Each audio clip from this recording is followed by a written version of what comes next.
તો હેલો વિદ્યાર્થી મિત્રો, હું છું પાર્થ મારડિયા અને સ્વાગત છે તમારું મારી આ ચેનલ લર્ન બાય પાર્થમાં. તો આપણે આજે જો શેર મૂડીના વાર્ષિક હિસાબો જે ચેપ્ટર પહેલું કેનું ભાગ બીજાનું ચેપ્ટર પહેલું શેર મૂડીના વાર્ષિક હિસાબ છે જે આજથી ચાલુ કરવાના છે. તો શેર મૂડીના વાર્ષિક હિસાબ શેર મૂડીના હિસાબો છે એમાં શેર મૂડીમાં પહેલા તો શું શું આવે એ થોડીક હું તમને સામાન્ય માહિતી જનરલ માહિતી આપણે આ વિડીયોમાં આપણે આજે ચાલુ કરી. તો સૌથી પહેલા એમાં આવે છે જો શું આવે છે તો કે ભાઈ કંપનીના પ્રકારો આવે છે. હવે જો પેલો આખો ભાગ છે ને એ આપણે રેકોર્ડેડ મૂકી દીધો છે યુટ્યુબમાં. તો આપણે એમાં પણ પહેલા ભાગમાં કોઈને વાંધો હોય ને તો એ પહેલા ભાગમાં પણ બધાય વિડીયો અને બધાય લેક્ચર છે એ જોઈ શકીએ છે. એમાં બધાય એટલે બધાય દાખલા ગણાવ્યા છે અને બધાય દાખલાનું આપણે સોલ્યુશન મૂકેલું છે. તો બધાય દાખલા તમારે જોઈ લેવાના. ચલો, તો હવે આમાં આપણને સૌથી પહેલા આજે આપણે કંપનીના પ્રકારો સૌથી પહેલા ભાઈ કંપનીના પ્રકારો હોય કેટલા? તો ભાઈ કંપનીના બે પ્રકાર હોય. ક્યાં ક્યાં આમાં આપેલા છે? એક તો કાયદા દ્વારા સ્થાપિત કંપની કઈ છે, એક તો કાયદા દ્વારા સ્થાપિત કંપની અને બીજું નોંધાયેલી કંપની. હવે કાયદા દ્વારા સ્થાપિત કંપની એટલે કેવી કંપની? તો ભાઈ આપણને ચોપડીમાં એવું આપેલું છે કેન્દ્ર સરકાર અથવા તો રાજ્ય સરકાર, આ બે કોઈ પણ સરકાર દ્વારા જે કાયદો પસાર કરી ઠરાવ પસાર કરી અને પછી જે કંપની શરૂ કરવામાં આવે, કંપનીની સ્થાપના કરવામાં આવે એને શું કહેવાય? કાયદા દ્વારા સ્થાપિત કંપની કહેવાય. શું શું કીધું મેં? કેન્દ્ર સરકાર દ્વારા અથવા તો રાજ્ય સરકાર દ્વારા. કેન્દ્ર સરકાર દ્વારા અથવા તો રાજ્ય સરકાર દ્વારા શું પસાર કરીને? તો કે ભાઈ ઠરાવ પસાર કરીને, ઠરાવ પસાર કરી અને જે કંપનીની સ્થાપના કરવામાં આવે એને શું કહેવાય? કાયદા દ્વારા સ્થાપિત કંપની કહેવાય. તો યાર ધારો કે આપણે એનું દાખલા તરીકે ઉદાહરણ લઈ તો શું લઈ? તો કે ભાઈ LIC, પછી તો RBI, આ છે ઈ કાયદા દ્વારા સ્થાપિત કંપની કહેવાય. LIC life insurance corporation of India. તો આ છે આપણે વીમા પોલિસી છે, જીવન વીમા પોલિસી. એક સ્લોગન સાથે આવી ગયો ક્યું? જિંદગી કે સાદવી, જિંદગી કે બાદવી. તો આ LIC ની આપણે પોલિસી, આપણે LIC ના નામથી તો ઘણા બધા જણા પરિચિત હોય.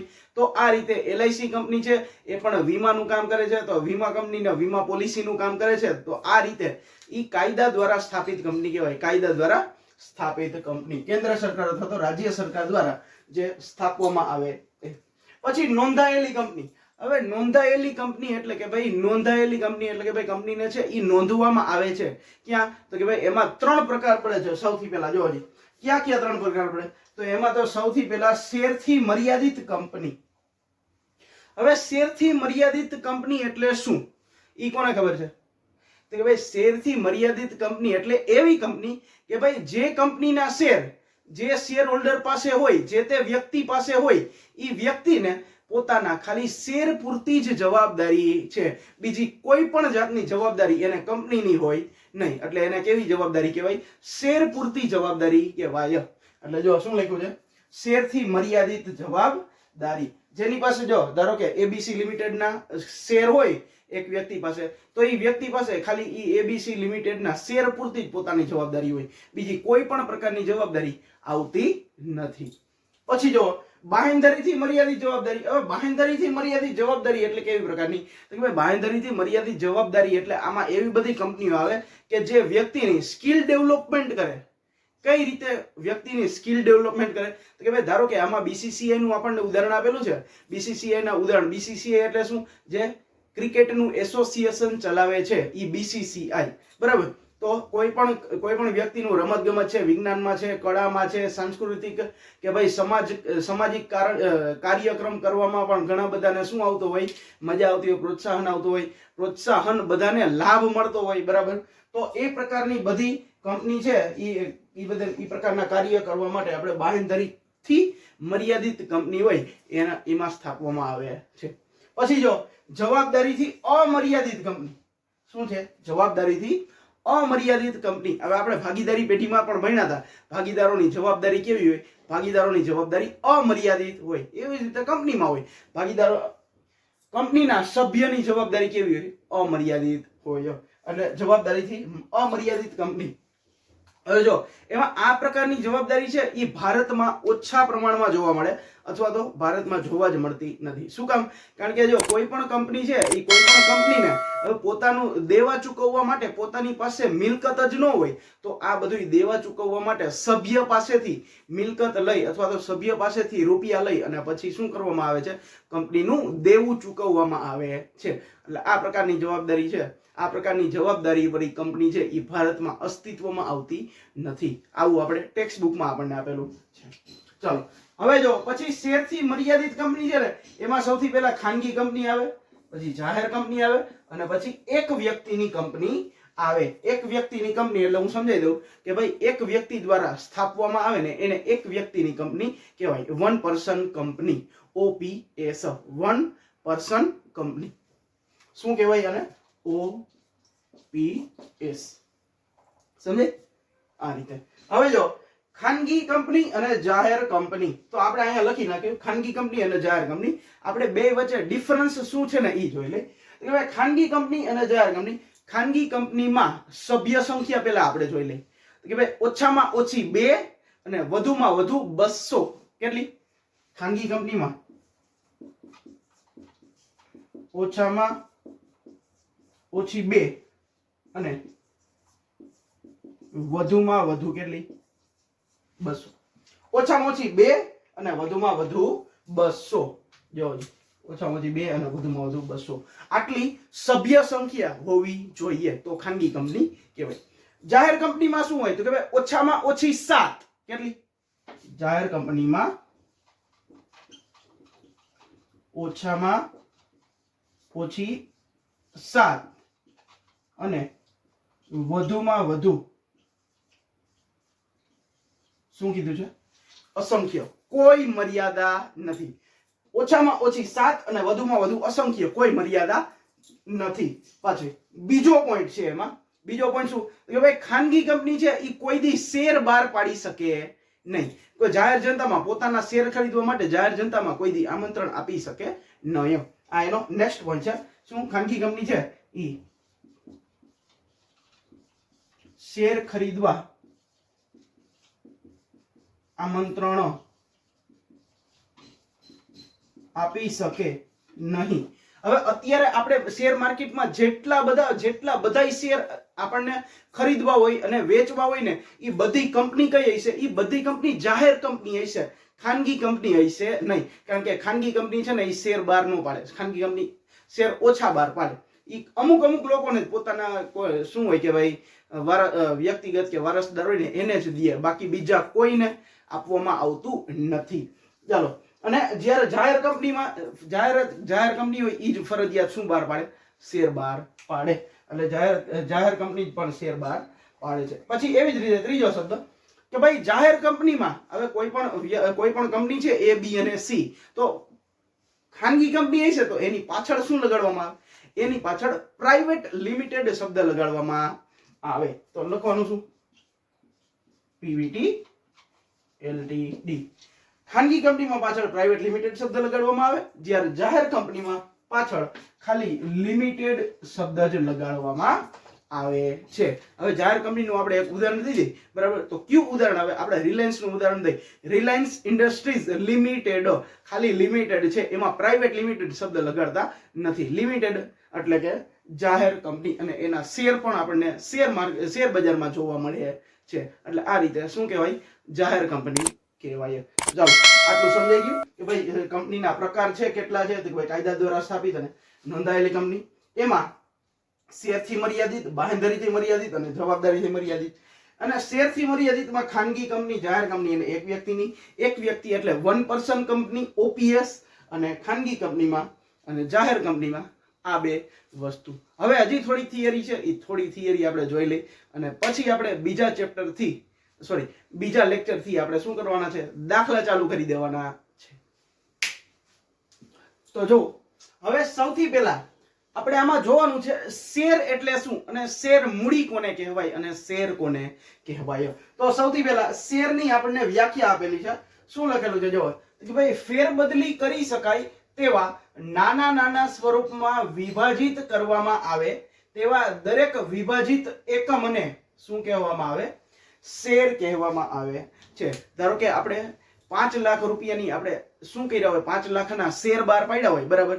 તો હવે એ વ્યક્તિ, કોઈ પણ વ્યક્તિ છે એ શું કરી દે, તો કે ભાઈ કોઈ પણ વ્યક્તિ છે એ કંપનીના શેર ખરીદે, બરાબર. કોઈ પણ કંપની છે એ કંપનીના શેર ખરીદે, તો એક એક વ્યક્તિ જે કંપનીના શેર ખરીદે ને, કે ભાઈ આ વ્યક્તિ પાસે 1 શેર છે, આ વ્યક્તિ પાસે 5 શેર છે, આ વ્યક્તિ પાસે 50 શેર છે, આ વ્યક્તિ પાસે 100 શેર છે, બરાબર. તો ઈ નાનો નાનો વિભાજિત એકમ થયો, એને શું કહેવામાં આવે, શેર કહેવામાં આવે છે. હવે એવું જરૂરી તો ન હોય કે ભાઈ કોઈ પણ એક વ્યક્તિ છે એ 50 લાખના શેર ખરીદી લે, બરાબર, અને કંપનીને શેર મૂડી આપી દે. એટલે આ રીતે નાના નાના સ્વરૂપમાં જે વિભાજિત કરવામાં આવે, કોને, તો કે ભાઈ કંપનીની શેર મૂડીને, એને શું કહેવાય, શેર કહેવામાં આવે છે. એટલે ઈ જ આમાં લખેલું છે. શું, તો કે ભાઈ ફેરબદલી કરી શકાય તેવા નાના નાના સ્વરૂપમાં વિભાજિત કરવામાં આવે છે, તેવા દરેક વિભાજિત એકમને શું કહેવામાં આવે, શેર કહેવામાં આવે છે. પછી એમાં શેર મૂડી એટલે શું, ભાઈ શેર મૂડી એટલે શું કહેવાય, તો કે ભાઈ કંપનીની મૂડીને શેર મૂડી કહેવાય. આ તો બધાને આવડે. શું, કે ભાઈ કંપનીની જેટલી મૂડી હોય, કંપની ધારો કે 50 લાખ હોય, 5 કરોડ મૂડી હોય, તો એને શું કહેવાય, શેર મૂડી કહેવાય. બીજો કાંઈ એટલે કાંઈ મોટી વસ્તુ આમાં છે નહીં. ચાલો, એટલે શેર અને શેર મૂડી. પછી જો કંપની શેરના પ્રકાર હોય, કે શેરના પ્રકાર હોય, કંપની કયા કયા શેર બહાર પાડી શકે. 2 પ્રકારના શેર હોય, એક તો ઇક્વિટી શેર અને બીજા કયા હોય, પ્રેફરન્સ શેર. પહેલું ઇક્વિટી શેર અને બીજું પ્રેફરન્સ શેર. તો ચાલો હું પહેલા પ્રેફરન્સ શેર નું તમને સમજાવું, એના ઉપરથી ઇક્વિટી શેર નું આપણને સમજાઈ જાય. હવે પ્રેફરન્સ શેર એટલે શું, ધારો કે એક વ્યક્તિ પાસે છે ઇક્વિટી શેર છે અને બીજા વ્યક્તિ પાસે શું છે, પ્રેફરન્સ શેર છે. તો જેની પાસે પ્રેફરન્સ શેર હોય ને, ઈ શું ગણાય, તો કે ભાઈ ઇક્વિટી શેર કરતા જી થોડોક ઊંચો ગણાય. શું કામ, કારણ કે એને અગ્ર હક મળે. શેનો અગ્ર હક મળે, ધારો કે ઇક્વિટી શેર જેની પાસે છે, બરાબર, તો આપણે ડિવિડન્ડ, કંપનીએ છે એ ડિવિડન્ડ ચૂકવવાનું નક્કી કર્યું, બરાબર. તો કંપનીએ ડિવિડન્ડ ચૂકવવાનું નક્કી કર્યું, તો ઇક્વિટી શેરને ડિવિડન્ડ આપતા પહેલા, જેની પાસે ઇક્વિટી શેર હોય, એટલે કે ભાઈ ઇક્વિટી શેર હોલ્ડરને ડિવિડન્ડ આપતા પહેલા ડિવિડન્ડ કોને ચૂકવવું પડે, તો કે ભાઈ પ્રેફરન્સ શેર હોલ્ડરને ડિવિડન્ડ ચૂકવવું પડે.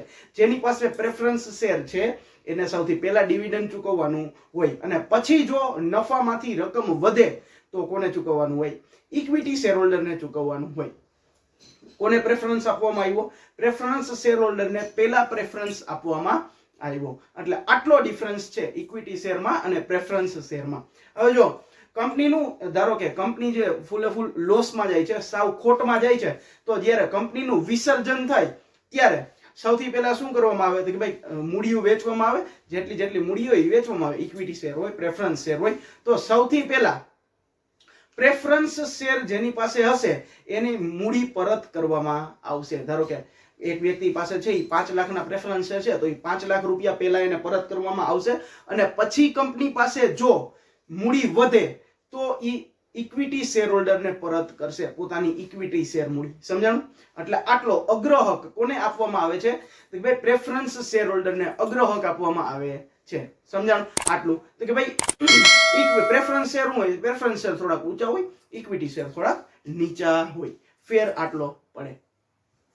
પછી જો ઇક્વિટી શેર, હવે ઇક્વિટી શેર એટલે શું, તો કે ભાઈ જી પ્રેફરન્સ શેર નથી એવા બધા શેરને કેવા શેર કહેવાય, ઇક્વિટી શેર કહેવાય. હવે જો જેની પાસે ઇક્વિટી શેર હોય ઈ એને કંપની કોઈ કે જ્યારે પણ કંપની છે ઈ સભા બોલાવે, સામાન્ય સભા, ત્યારે એને મત આપવાનો અધિકાર છે. કેવો અધિકાર? મત આપવાનો અધિકાર હોય છે. કોને? તો કે ભાઈ ઇક્વિટી શેર હોલ્ડરને. પ્રેફરન્સ શેર હોલ્ડરને મત આપવાનો અધિકાર હોય નહીં. પછી જો હવે જેની પાસે પ્રેફરન્સ શેર છે ને, બરાબર, એને ડિવિડન્ડ ફરજિયાત ચૂકવવાનું હોય. શું હોય? પ્રેફરન્સ શેર હોય એને ડિવિડન્ડ શું હોય? ફરજિયાત ચૂકવવાનું જોઈએ. જ્યારે ઇક્વિટી શેર હોલ્ડર જે ઇક્વિટી શેર છે, જેની પાસે ઇક્વિટી શેર હોલ્ડર છે, હવે ઈ સામેથી છે ઈ કંપનીને એમ ન કહી શકે કે ભાઈ તમે તો પ્રેફરન્સ શેર હોલ્ડરને તમે ડિવિડન્ડ ચૂકવું તો અમને પણ ચૂકવું, એવું કહી શકે નહીં.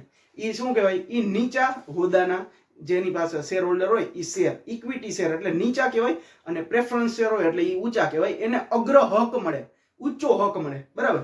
એટલે આ રીતે આપણે યાદ રાખવાનું. પછી એના પછી શેરના પ્રકાર. પછી આપણે જોયું તો કે ભાઈ શેરનું અતિ ભરણું અને શેરનું લઘુ ભરણું. હવે ધારો કે હું તમને ઉદાહરણ તરીકે સમજાવું. હવે આપણે છે કોઈ પણ કંપની છે, કોઈ પણ કંપનીએ શેર બહાર પાડ્યા, ધારો કે 50 લાખ રૂપિયાના શેર બહાર પાડ્યા, અથવા તો આપણે કેટલા રાખીએ, 10 લાખ રૂપિયા રાખીએ, 10 લાખ રૂપિયાના શેર બહાર પાડ્યા. હાલો, હવે આ 10 લાખ રૂપિયાના શેર બહાર પાડ્યા, બરાબર. હવે આ 10 લાખ રૂપિયાના શેર બહાર પાડ્યા છે, તો હવે જાહેર જનતા પાસેથી 10 લાખ રૂપિયા કરતા વધારે રૂપિયા આવે તો એને શું કહેવાય, શેરનું અતિભરણું કહેવાય. શું કહેવાય, શેરનું અતિભરણું કહેવાય. જ્યારે 10 લાખ રૂપિયા કરતા ઓછા રૂપિયા આવે, ધારો કે 9 લાખ રૂપિયા આવ્યા, તો એને શું કહેવાય, શેરનું લઘુભરણું અથવા તો શેરનું ઓછું ભરણું કહેવાય.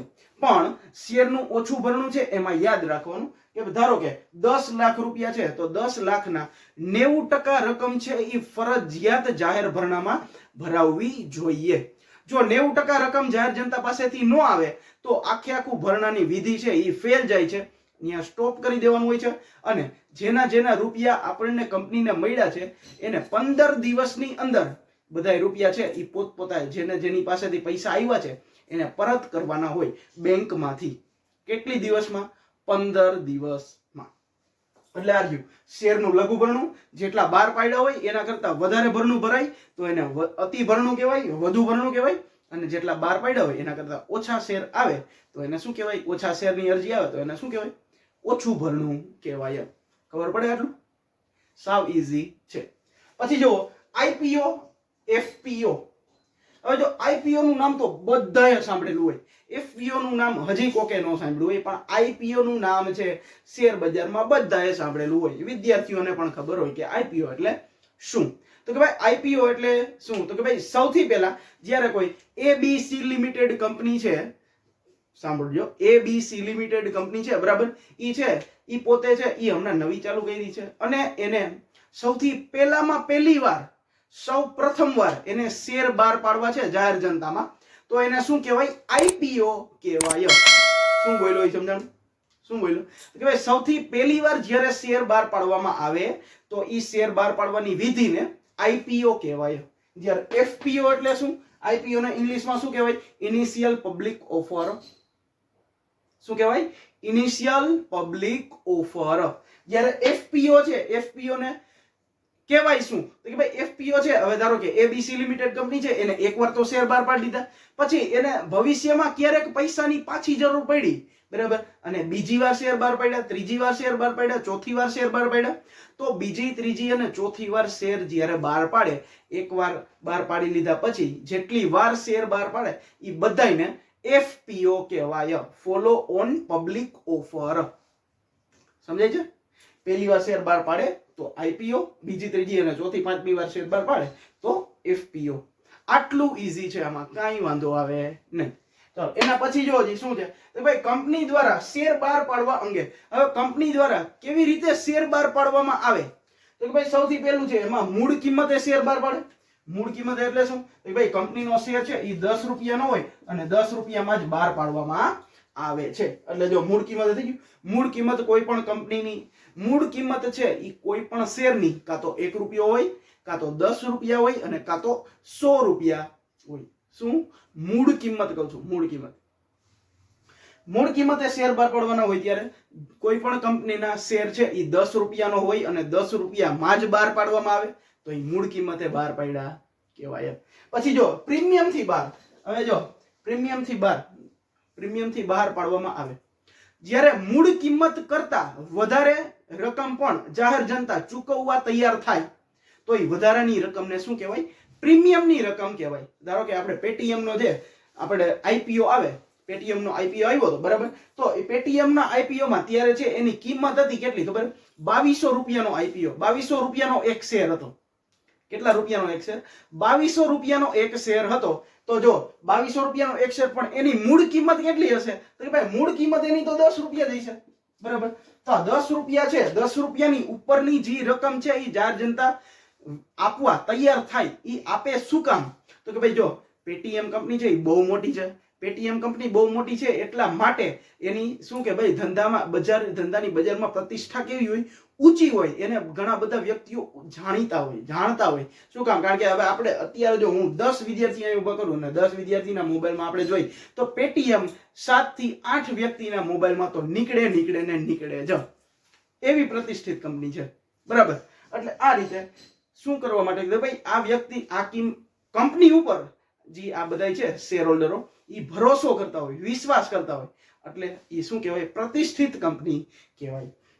એટલે જો પેટીએમ નો શેર કેટલાનો હતો? 2200 રૂપિયાનો, અને એની મૂળ કિંમત કેટલી હતી? 10 રૂપિયા. તો કે ભાઈ 2190 રૂપિયા જાહેર જનતા વધારે દેવા તૈયાર થાય. કેટલા રૂપિયા? 2190 રૂપિયા. તો જ્યાં 2190 રૂપિયા કંપનીએ વધારે લીધા એને શું કહેવાય? પ્રીમિયમ કહેવાય. સમજાણું હવે? કે ભાઈ જો 2190 અને 10 રૂપિયા બીજા, 10 રૂપિયા તો મૂળ કિંમત હોય, અને 2190 રૂપિયા છે એ વધારે લીધા એને પ્રીમિયમ કહેવાય. પછી જો વટાવથી બહાર પાડવામાં આવે. હવે વટાવથી બહાર પાડવામાં આવે એટલે કઈ રીતે? તો કે ભાઈ ધારો કે 10 રૂપિયાનો એક શેર હોય અને ઈ કંપની છે ઈ 8 રૂપિયામાં શેર બહાર પાડે તો એને શું કહેવાય? 8 રૂપિયામાં શેર બહાર પાડે તો એને કહેવાય શું? વટાવથી બહાર પાડ્યો. આપણે ડિસ્કાઉન્ટ આપ્યું. 10 રૂપિયાનો શેર હતો પણ આપણે 2 રૂપિયાનું ડિસ્કાઉન્ટ આપ્યું અને 8 રૂપિયામાં બહાર પાડ્યો. સમજાય છે? પણ ધ્યાન રાખવાનું કે ભાઈ હવે નવા કંપની ધારા મુજબ કોઈ પણ કંપની છે ઈ વટાવથી શેર બહાર પાડી શકશે નહીં. બે રીતે શેર બહાર પાડી શકે, કાં તો મૂળ કિંમતે અને કાં તો પ્રીમિયમ થી. આ બે જ રીતે શેર બહાર પાડી શકે. ત્રીજું, વટાવથી શેર બહાર પાડી શકે નહીં. ચાલો આટલું સમજાણું. તો આજે આખી શેર મૂડીની છે જે થિયરી છે ઈ જે આગળ જે સામાન્ય થિયરી છે, સામાન્ય થિયરી અહીંયા પૂરી થાય છે.